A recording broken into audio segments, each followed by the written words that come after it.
5 मार्च 1966 ये तारीख आजाद भारत के इतिहास के सबसे विवादित और दर्दनाक अध्यायों में गिनी जाती है। उस दिन असम के मीजो जिले, आज का मिजोरम, में भारत सरकार ने पहली और अब तक की इकलौती बार अपने ही नागरिकों के खिलाफ भारतीय वायुसेना का इस्तेमाल किया। लड़ाकू विमानों से मशीन गन फायरिंग और बमबारी की गई। ये कार्रवाई ऑपरेशन जेरिको के तहत मीजो नेशनल फ्रंट यानी MNF के बड़े विद्रोह के जवाब में की गई थी, जिसने कई सरकारी ठिकानों पर कब्जा कर लिया था और भारत से अलग एक स्वतंत्र राष्ट्र की घोषणा कर दी थी। 1972 तक ये असम का हिस्सा हुआ करता था। इसके बाद इसे केंद्र शासित प्रदेश बना दिया गया और अंततः 1987 में इसे राज्य का दर्जा मिला। लेकिन दोस्तों, सवाल ये है कि आखिर ऐसी नौबत आई ही क्यों? मीजो लोग भारत से अलग क्यों होना चाहते थे? इंदिरा गांधी को भारत की जमीन पर बमबारी का आदेश क्यों देना पड़ा?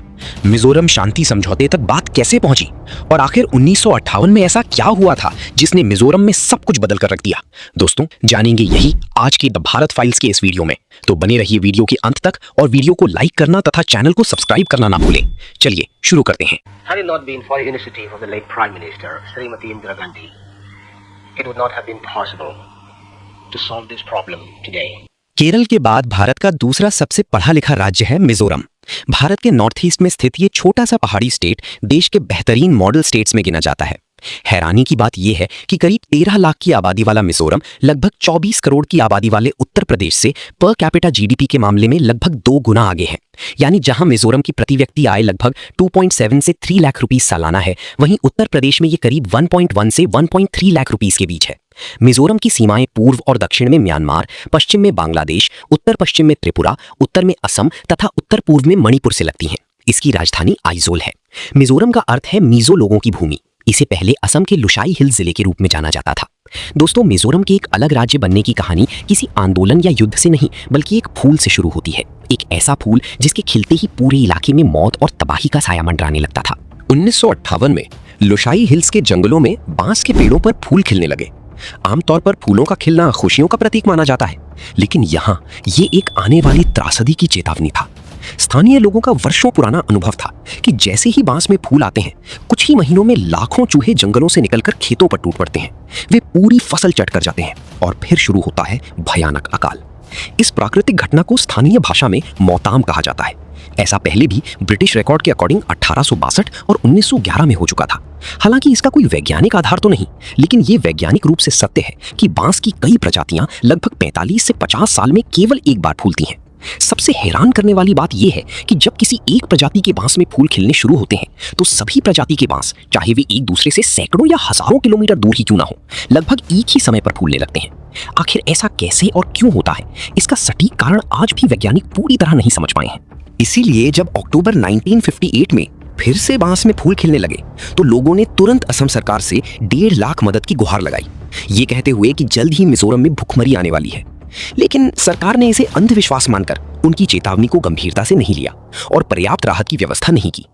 कुछ ही समय बाद वही हुआ जिसका लोगों को डर था। चूहों की संख्या विस्फोटक रूप से बढ़ गई, खेतों की फसलें बर्बाद हो गईं, हजारों परिवार भूख और अकाल की चपेट में आ गए। असम सरकार की ओर से कोई बड़ी राहत नहीं मिली।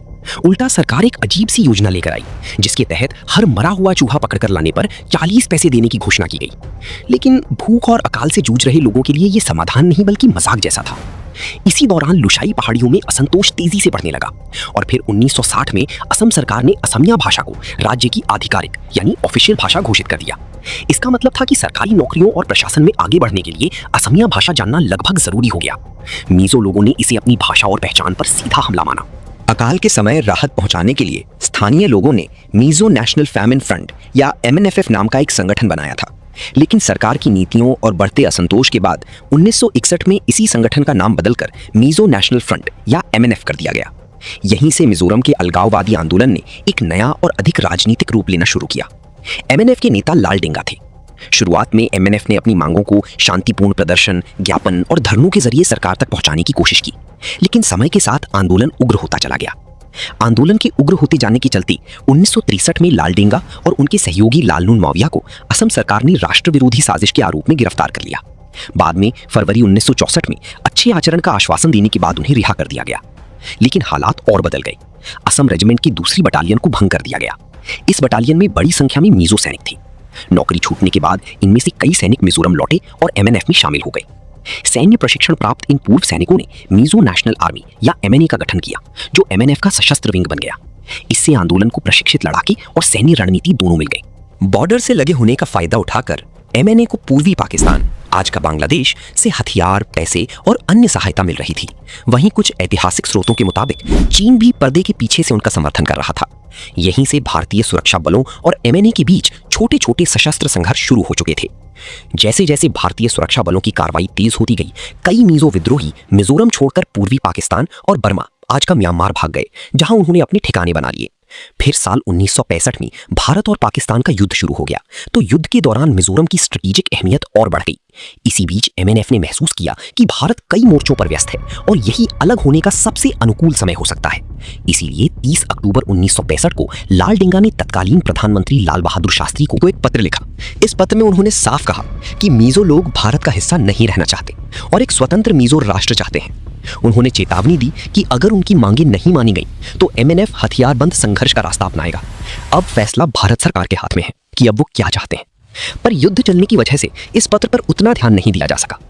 युद्ध समाप्त होने के कुछ ही समय बाद प्रधानमंत्री लाल बहादुर शास्त्री का भी निधन हो गया। इसके बाद 28 फरवरी की रात और 1 मार्च 1966 की सुबह एमएनएफ ने ऑपरेशन जेरिको लॉन्च किया। ये पहले से प्लान किया गया हमला था। विद्रोहियों ने आइजोल, लुंगली, चंपाई समेत कई इलाकों में एक साथ पुलिस स्टेशनों, सरकारी दफ्तरों, treasury, telephone exchange, radio station और असम राइफल्स की चौकियों पर हमला बोल दिया। कई जगहों पर हथियार लूट लिए गए, रेडियो व्यवस्था ठप कर दी गई और सरकार से कनेक्शन लगभग खत्म हो गया। इसके साथ ही एमएनएफ ने मिजोरम को भारत से अलग एक स्वतंत्र राष्ट्र घोषित कर दिया और अपना झंडा फहरा दिया। इस समय तक इंदिरा गांधी भारत की प्रधानमंत्री बन चुकी थी, लेकिन नॉर्थ ईस्ट में विद्रोह की समस्या नई नहीं थी। इससे पहले उनके पिता जवाहरलाल नेहरू को भी नागा विद्रोह का सामना करना पड़ा था। 1950 के दशक में नागा नेशनल काउंसिल के नेतृत्व में कई उग्रवादी समूहों ने भारत से अलग होने की मांग शुरू कर दी थी। इसके बावजूद जवाहरलाल नेहरू का मानना था कि नॉर्थ ईस्ट के लोग दुश्मन नहीं बल्कि भारत के अपने नागरिक हैं। इसलिए वे सैन्य कार्रवाई के साथ साथ बातचीत और लोगों का विश्वास जीतने पर भी जोर देते थे। लेकिन 1966 तक हालात पूरी तरह बदल चुके थे। ऐसे में इंदिरा गांधी ने इस विद्रोह को केवल कानून व्यवस्था की समस्या नहीं बल्कि भारत की संप्रभुता के लिए सीधी चुनौती माना। इसके बाद उन्होंने सेना को कड़ा जवाबी अभियान चलाने की अनुमति दी। 3 मार्च को भारतीय सेना ने सिलचर और मिजो हिल्स की ओर बड़े पैमाने पर सैन्य अभियान शुरू कर दिया। कई इलाकों में हवाई जहाजों से पर्चे गिराकर लोगों से अपील की गई कि वे एमएनएफ का साथ न दें और सरकारी बलों के साथ सहयोग करें। लेकिन जमीन पर हालात बेहद कठिन थे। एमएनएफ के लड़ाकों ने आइजोल और आसपास के कई रणनीतिक इलाकों पर कब्जा कर रखा था। सेना ने हेलीकॉप्टरों से जवान उतारने की कोशिश की, लेकिन विद्रोहियों की भारी गोलीबारी के कारण यह आसान नहीं था। आखिरकार 5 मार्च की सुबह भारतीय वायुसेना के लड़ाकू विमान आइजोल के ऊपर दिखाई दिए। इसके बाद विद्रोहियों के ठिकानों पर हवाई कार्रवाई की गई, मशीन गनों से फायरिंग की गई और कुछ इलाकों में रॉकेट तथा बमों का भी इस्तेमाल हुआ। इस कार्रवाई के बाद शहर के कई हिस्सों में आग लग गई और बड़ी संख्या में लोग अपने घर छोड़कर जंगलों की ओर भागने को मजबूर हो गए। अगले कुछ दिनों तक सेना ने लगातार अभियान जारी रखा। 13 मार्च 1966 तक भारतीय सेना ने आइजोल और अधिकांश प्रमुख सरकारी ठिकानों पर दोबारा अपना कंट्रोल स्थापित कर लिया। सरकार की ओर से उस समय कहा गया कि वायुसेना का इस्तेमाल मुख्य रूप से सैनिकों को सहायता पहुंचाने और आवश्यक सामान गिराने के लिए किया गया था। इसके बाद विपक्ष के कुछ नेताओं ने उस क्षेत्र का दौरा किया। वहां पहुंचकर उन्होंने दावा किया कि इलाके में गोलीबारी और बमबारी हुई थी। उन्होंने ये भी बताया कि उन्हें 2 ऐसे बम के गोले मिले जो फटे नहीं थे। इस पर उन्होंने तंज कसते हुए कहा, इन्हें सरकार को दे दिया जाए ताकि वो इन्हें भी राशन समझकर इस्तेमाल कर ले। इस घटना का असर उल्टा पड़ा। विद्रोह कम होने के बजाय और तेज हो गया। खैर, इसके बाद भारत सरकार ने मिजोरम से लगी अंतर्राष्ट्रीय सीमाओं को कड़ी निगरानी में सील कर दिया ताकि बाहरी देशों से विद्रोहियों तक हथियार, पैसा और दूसरी मदद न पहुंच सके। साथ ही पूरे इलाके में कर्फ्यू लगा दिया गया और एमएनएफ को बैन कर दिया गया, जिसके चलते विद्रोहियों को पड़ोसी देशों में भागना पड़ा। लाल डेंगा भी पूर्वी पाकिस्तान पहुंच गए। 1967 में जनरल सैम मैनेक्शा के नेतृत्व में एक नई रणनीति अपनाई गई।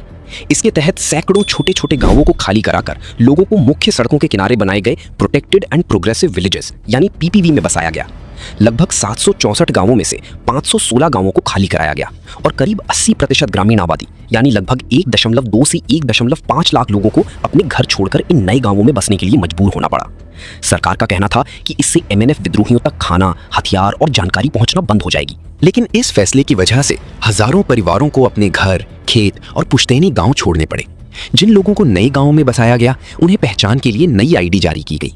पुराने गांवों को लगभग पूरी तरह खत्म कर दिया गया। लोगों की आवाजाही पर कड़ी निगरानी रखी जाती थी। सुबह और शाम हाजिरी लगाना अनिवार्य था।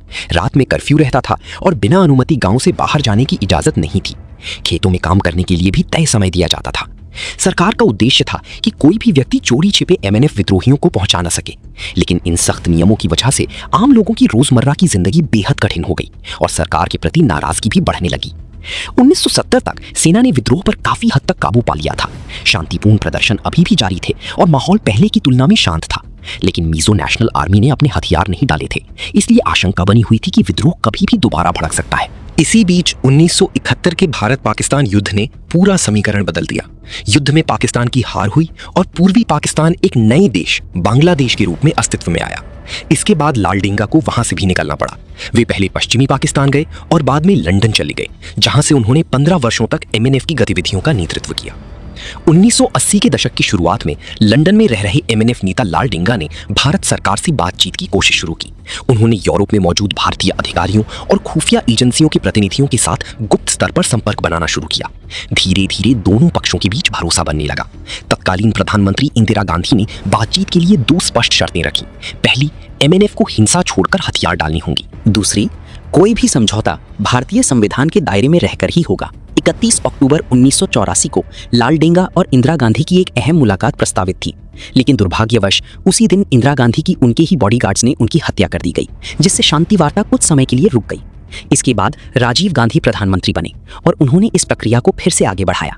गृह सचिव आर.डी. प्रधान की देखरेख में सितंबर 1985 से बातचीत दोबारा शुरू हुई। अक्टूबर 1985 में खबर आई कि लगभग 750 एमएनएफ विद्रोहियों ने सरेंडर कर दिया है, जिससे शांति प्रक्रिया को नई गति मिली। कई दौर की बातचीत के बाद 30 जून 1986 को भारत सरकार और एमएनएफ के बीच ऐतिहासिक मिजोरम पीस अकॉर्ड पर हस्ताक्षर हुए। इस समझौते के तहत एमएनएफ ने हथियार छोड़ने और भारतीय संविधान को स्वीकार करने पर सहमति जताई, जबकि केंद्र सरकार ने मिजोरम को पूर्ण राज्य का दर्जा देने का वादा किया। आखिरकार 20 फरवरी 1987 को मिजोरम भारत का 23वां राज्य बना। उसी साल हुए पहले विधानसभा चुनाव में एमएनएफ को जीत मिली और लाल डेंगा मिजोरम के पहले निर्वाचित मुख्यमंत्री बने। यही समझौता आज भारत के सबसे सफल शांति समझौतों में से एक माना जाता है, क्योंकि इसके बाद मिजोरम में अब तक कोई भी अलगवाद से जुड़ा इंसर्जेंसी देखने को नहीं मिला। आज मिजोरम सिर्फ केरल के बाद भारत का दूसरा सबसे एजुकेटेड राज्य ही नहीं है, बल्कि पर कैपिटा जीडीपी के मामले में उत्तर प्रदेश जैसे बड़े राज्य से भी आगे है। सबसे अच्छी बात यह है कि मिजोरम लगातार ग्रोथ की ओर बढ़ रहा है। शिक्षा, स्वास्थ्य, कानून व्यवस्था और ह्यूमन डेवलपमेंट जैसे कई क्षेत्रों में ये देश के सबसे बेहतर प्रदर्शन करने वाले राज्यों में गिना जाता है। फिलहाल आज के इस वीडियो में बस इतना ही। आप उस समय के मिजोरम और अभी के मिजोरम के बारे में क्या कहना चाहते हैं, कमेंट में जरूर बताएं। साथ ही वीडियो इन्फॉर्मेटिव लगा हो तो अपने दोस्तों के साथ शेयर करें और चैनल को सब्सक्राइब व वीडियो को लाइक करना ना भूलें। फिर मिलते हैं अगले वीडियो में। धन्यवाद।